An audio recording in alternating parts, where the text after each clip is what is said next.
worthless. Not that you would need to say that, but if it were one of you, I would say, I would be worthless the next day, so maybe it would be a good thing to make sure you get enough rest so that we can clearly think about things in the morning.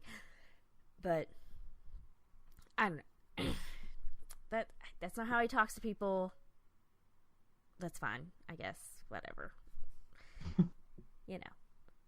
There's just a lot of times where it feels like he could be nicer, more civil to her, being over dramatic about things, and because it is understandable, she should get sleep. Yeah, and I think this is where some of my own personal dislike of the character of Shelby was coming through, because it's just like, girl, he's just trying to help you. But maybe that's also how the character is written, in that, the writers want me to feel that way. And it's less about, well, she's a strong woman and she does know her own limits, he's maybe mansplaining to her what her limits actually are. I feel like someone like her would know her own limits. My big sister in my sorority is this girl, basically. She's like a police detective, and she's always known what she's wanted to do, and she's gone for it, and she, has always been very direct and able to do things and ambitious and everything. I would have trusted her to know when she hit her limit and could go to sleep. But obviously, Riker doesn't know Shelby that well, and he is just looking out for her. So we go back to the Enterprise. Picard is pacing on the bridge. Worf gets a sensor in their range, and he hailed it with no response. So they decide to change course to intercept, and turns out that ship changes course to intercept with them. They bring it on screen, and it's a Borg cube, of course. Dun, dun, dun. Exactly. Thank you.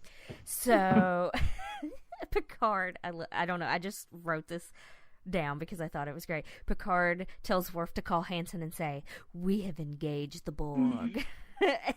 I wrote a note too. I was like, "Oh, it's so hot." So hot. And I wrote, "I wonder what China pattern they'll replicate," because, engaged. Sorry. I'm a nerd. We see the Borg cube and the Enterprise together, in one of those space shots. And they're specifically hailing Picard. They're not just like, "Hey, we need to talk to somebody." They're like, "We want to talk to Jean-Luc Picard. And now." I would hail Picard too. Right. For different reasons. But, I mean, why? I was gonna say, why even talk? But he's got a great voice, so whatever. Exactly. So they're still not sure if this is the same ship that they had encountered in a previous episode, but they're trying to figure it out. Data says the dimensions are the same, and I don't. All the Borgs could have the same size cubes. Who knows? That is true. Yeah, they don't know that. Yeah, they don't have any idea yet. So they're like, "Hey, we need to talk to you." And so Picard's like, "This is Jean-Luc Picard." And then the Borg finish his sentence. And it's not just one Borg. Keep in mind, the Borg is a collective. So it's all of these voices, sort of monotone, robotic-y, saying it. It's like, oh, that's kind of creepy. Oh, the Borg are so creepy. They are. For, cyborgs that don't have any kind of personality, they can still be pretty creepy. Mm-hmm. Well, I think we've often, I think in a previous episode or maybe a future one, because I've lost track of when we recorded these things, I think we did say that I said that the Borg were a combination between the Daleks and the Cybermen from Doctor Who. Yeah. They've sort of got the quote unquote best from both of them, and they really do, because would you say they have the best of both worlds? I would. He said the thing. Oh, she said the name of the show in the thing. But yeah, it's true, they are, because they are the collective, and they are terrifying because you can't stop them, and they work as one. Yeah. So the Borg are like, "You need to lower your shield and prepare to come over here." And he's just like, "What? No. And they keep saying they're going to destroy the Enterprise, and it goes back and forth and back and forth. And then Picard's like, "You ain't going to do that. It's not going to happen. Sorry about it." Of course, they just keep telling him, resistance is futile. You're going to be destroyed. But good old Picard, he's not taking it. Of course, nobody knows why they want Picard right now, but we will find out soon. They fire all the weapons. doesn't do anything. Borg shoot at the Enterprise. They damage some of engineering. There are 11 people who have died just in engineering. There are 11 people in engineering who have died, and then they still have plenty of people to run things. And Deanna Troi is the only counselor. Can we talk about how extra LaForge was by rolling under the door unnecessarily? Oh, it was very extra. Yes! Like, it wasn't even down that far, and he's just like, four- barrel roll! He had like 4 feet of space and rolls under the door. He could have comfortably gone. He could just Ducked comfortably under ducked a under the little. door. I would have Instead, liked him. He rolled. I would have liked him to limbo under the door. That would have given it some good flair.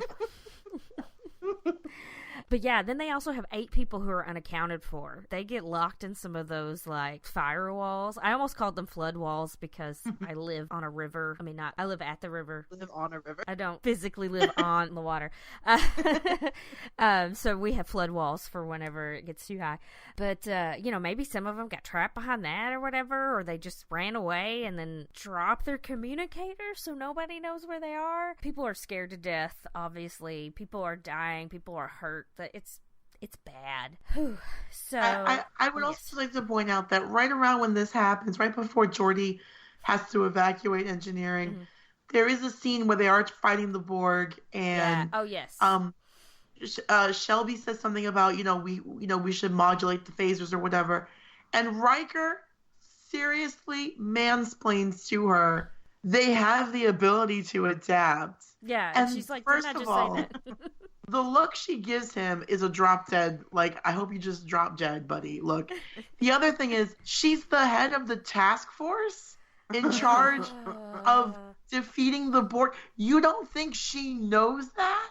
But you felt the need to tell her, explain to her, mansplain to her that they can adapt. Right. Thanks, Riker. What would we do without you and your penis telling people what's what? Like, it's just so gross. We see that they can adapt because they're showing up in engineering too then, right?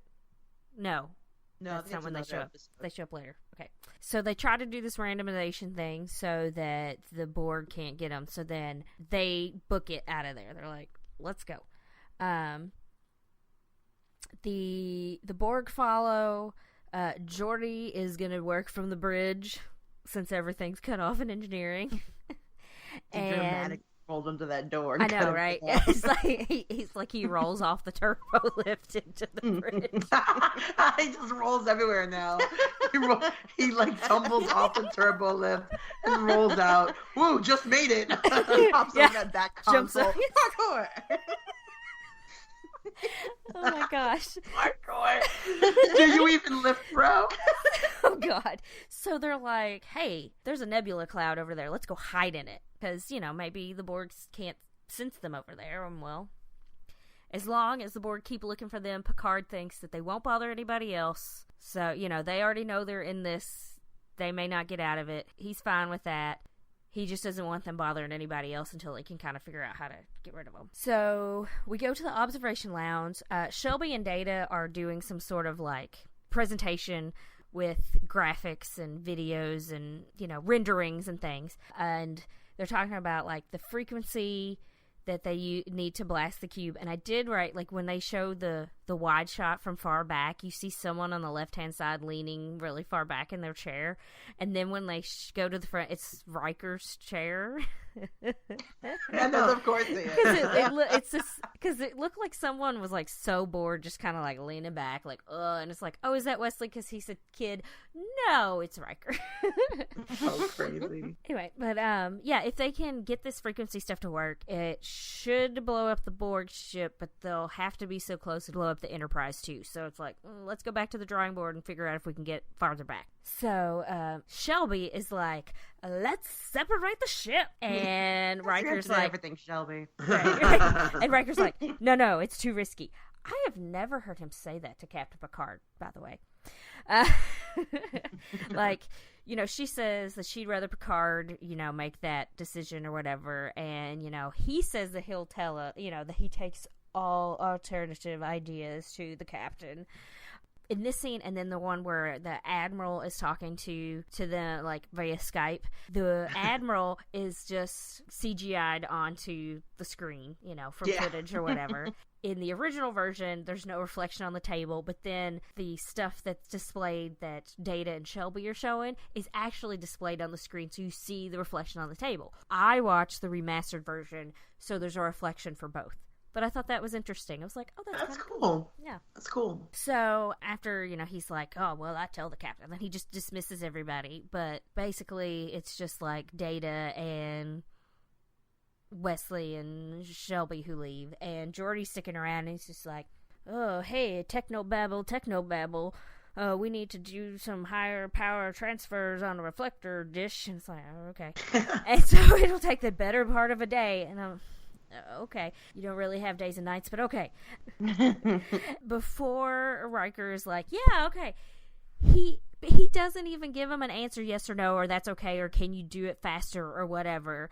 He just automatically goes into like talking about Shelby, and this is where I was like, as a manager, I don't think that he needs to be like necessarily discussing how he feels about, you know, other employees' work conduct with other people, you know what I mean? Like, maybe he shouldn't do that. Yeah, no, absolutely. I mean, she's his subordinate, right? Mm-hmm. So, like you said, like, he's like her manager, and he's talking to another subordinate about her behavior. I mean, it's really unprofessional. And then he's like, I can handle her. Yes, that's what I like. I wrote barf after that, because just the way he said it. Barf-worthy. Yeah, just the way because he's just like, well, blah, blah, blah, oh, yeah, she's, meh, meh, you know, and they're going on, and he goes, don't worry about it, I can handle her. And it's like, you were just acting like you didn't want to deal with her. What? They do some, like, interesting shots in this episode, I noticed, because next we're in the ready room, and it looks like Picard is sort of staring off into nothing for a second, and Riker comes in, and, oh, look, he was sitting across from Shelby because she'd come in and told her saucer plan, you know, and Riker's kind of annoyed because she went over his head. She didn't trust that he would tell Picard, but she also didn't say, well, then she didn't say, well, you know, do you mind if I talk to him, or can we go together to talk to, you know, both of them are just having problems communicating with each other. They're just really butting heads on things. So Picard says, I agree with you, Riker. It's too risky to do it now, but I want you to use that as a plan B because we might need to separate. And I'm like, is Picard feeling okay? Because he's the one who's always saying they need to separate. And in a future episode, Rebekah says that, and I'm like, I haven't noticed that. And that was before I started watching. I had seen so many and rewatched so many, and yes, up to this point he has said it a lot. From the beginning of the series to this episode, he said it quite a few times, so it's like, I'm gonna take his temperature because I think he's not feeling okay. Shelby and Riker leave the reading room. They get in a turbo lift. She wants to go to the battle bridge. You know, he wants to talk to her first. Instead of talking to her there or in the, you know, he's like, stop. No. Like, he could have waited. Nobody else was going to be on the battle bridge. He could have waited to talk to her there or whatever, you know, if he didn't want to talk to her out in the open in the hallway. I do appreciate that because he, you know, he might get mad or he might say something he didn't want anybody else to hear. That's fine. So I'm okay with that. It's just, you know, he's just like, halt, you know, to the elevator. You know, he tells her that he's mad. He says that he would have rather she went through him to tell Picard this. She did the least amount. She told Riker, and Riker said he would tell Picard, but obviously somewhere along the lines he didn't make it to Picard before she did, so he hadn't told him, you know. You know, she thinks that he's mad just because, you know, she's stepping on his toes or whatever, but he says it's not just that. You know, we could have worked together on this. And I just want to believe that, you know, he really wanted to work it out.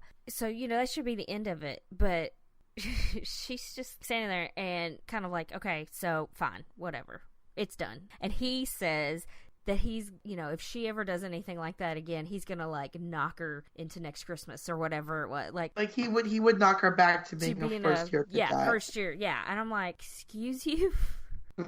That was a lot. I will say this. I think to a degree what she did of going straight to Picard was on the inappropriate side. Yeah. Like I don't there think is a chain. I don't think she necessarily gave Riker enough time to go to Picard. I think No, as soon as she he didn't. dismissed them, she went straight there.